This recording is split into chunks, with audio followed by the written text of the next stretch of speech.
রাস্তায় গাড়ি চলে না বলে হেঁটে মাইকিং করলাম। দিনদারদি মুসলমান ভাইরা, আসসালামু আলাইকুম। অধ্যকার 19 মে, রোজ সোমবার, মির্জাগঞ্জ হযরত ইয়ারউদ্দিন খলিফা রহমতুল্লাহ আলাইহির স্মরণে সালাহপ্রসাদ হাট সংলগ্ন জামে মসজিদ প্রাঙ্গণে তৃতীয় বার্ষিক তাফসীরুল কোরআন ও ওয়াজ মাহফিলের আয়োজন করা হয়েছে।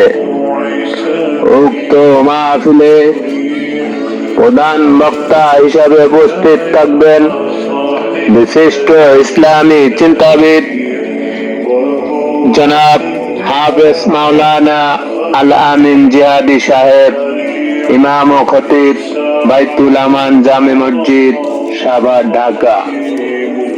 উক্ত মাহফিলে বিশেষ বক্তা হিসাবে উপস্থিত থাকবেন হাফেজ মাওলানা মুফতি আলী হোসাইন ফারুকী সাহেব,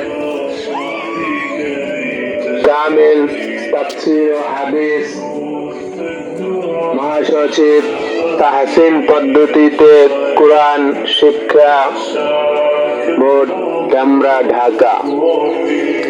উক্ত মাহফিলে সভাপতিত্ব করিবেন বিশিষ্ট ব্যবসায়ী ও সমাজ সেবক আলহাজ মোহাম্মদ মোতালেব হাওলাদার।